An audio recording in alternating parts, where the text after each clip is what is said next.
Hey, what's up, tubers? This is the SHTF Hunter coming to you live from my basement again. Anyway, so today I want to do a little bit of comparison, 9mm versus 45, and then if you do choose a 45, you know, which 45 platform do you go with? I've only got two 45s. It's gonna be one of the two of them. So for me, but and something else that also brought this video on the DMCAT channel. He said multiple times his SHTF handgun was going to be a Glock 21 and 45 ACP. He did a comparison recently, and you know, he kind of got, you know, YouTubers would kind of play off each other, but you know, here's a 45 versus a 9mm size wise. Let's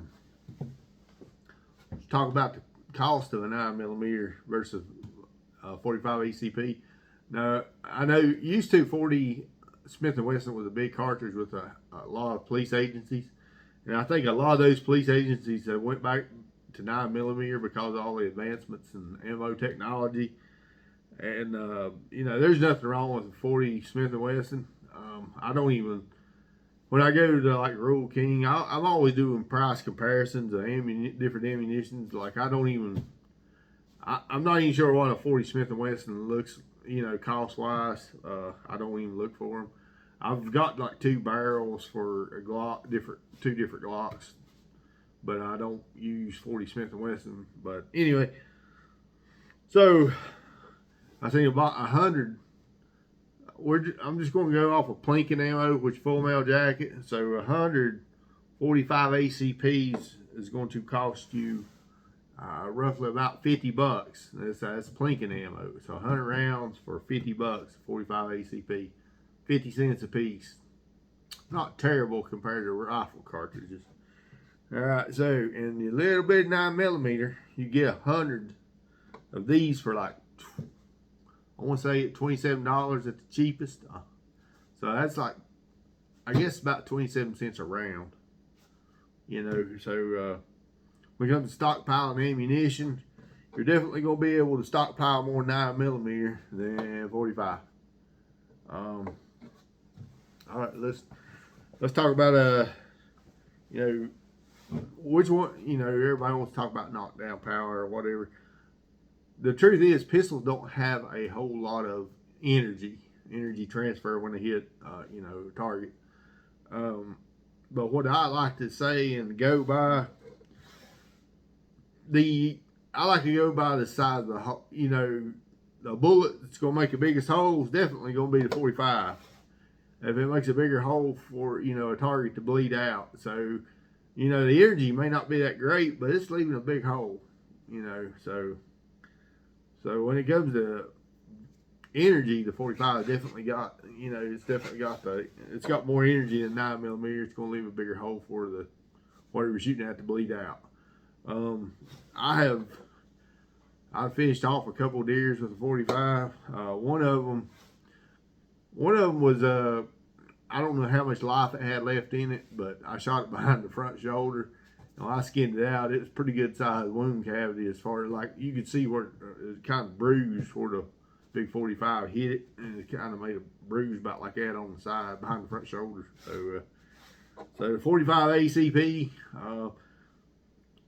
usually during deer season, you know, we're like a lot of times during deer season I will carry a 45 ACP or I got a 44 mag. So I want something that makes big holes, you know. Okay, so we went through that. You know, if you're a person, which I've seen, if you're a person that lives out or there's bigger animals, like say like a, you know, you have a better chance of getting attacked by a bear or some kind of big animal, you're probably definitely going to go with the 45 ACP. A lot of people are going to say 10mm or something like that, but you know, choice is yours. Me personally, I'm taking the 45 ACP. During the SHTF, let's talk about, you know, during SHTF, I'm definitely going to have my Glock 19 or 17, some kind of 9mm Glock. One of the biggest reasons why is This is Gen 3. A lot of my stuff is Gen 3, and there are so many parts for, you know, Gen 3 floating around. So if I need to fix one of my pistols, there's parts around. You can literally go, you probably go to your Rural King right now and find a mag pull magazine for your Glock 19. Yeah, well, it's probably going to be the 17 round magazine, but that's fine. That's what this is. I have a lot of Glock 17 or mag pull 17 round magazines for my Glocks, and there's just so many aftermarket magazines available. You know, you go to Rural King, you will probably find a 30 round magazine from some off company, but that works for your Glock 19 or your Glock 17. But all right, so parts availability, I definitely going to give that to the Gen 3 Glock 9mm when it comes to parts availability. That's something I always look at. Logistics. Where am I getting my parts? Where am I getting my ammunition? With 9mm ammunition, I can definitely stockpile a lot of ammo, and that's going to allow me to train more too. So with 45 ACP, it's harder to stockpile ammo for. Does have more energy, or well, makes bigger holes in targets. And so a few weeks ago when I was getting ready to prepare for that match, I went outside to practice with my old 1911. This is a Rock Island Armory. Now, this is a 10 round clip magazine. If you want to see, you know, the difference in profile, that's a 10 round max. It's sticking out probably about an inch out of the bottom of this 1911. So yeah, it's like probably about 3 or 4 weeks ago, I started training with this again. I used to use it in IDPA competition, and after using 9mm for so long, I forgot about how much recoil this 45 ACP had. So your typical 45 ACP bullet, 230 grains. That's twice the weight of a 9mm. Your typical 9mm bullet is 115 grains, and this is about 230. So, but yeah, just the flip, you know, the recoil. This thing is definitely greater than 9mm I've been using. I've barely even used this Glock 21, so you know I need to get it out more and see, you know, do like a recoil comparison between these two. But this is the one I most time carry with me when I go during deer season. But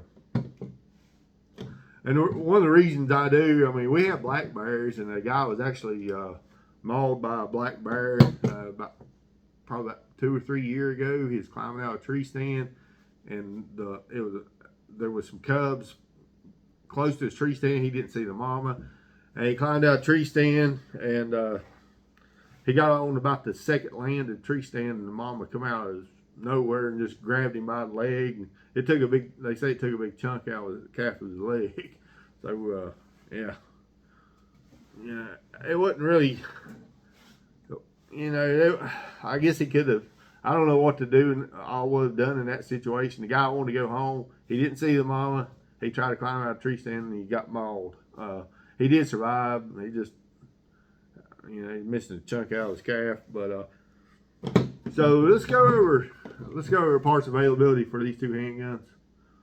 We could go over magazine capacity. So your typical, there's a double stack grip. Your typical Glock magazine is going to be 13 rounds, and that's 3 more rounds than this magazine right here. And you see how far, you know, it's hanging about an inch out the bottom. But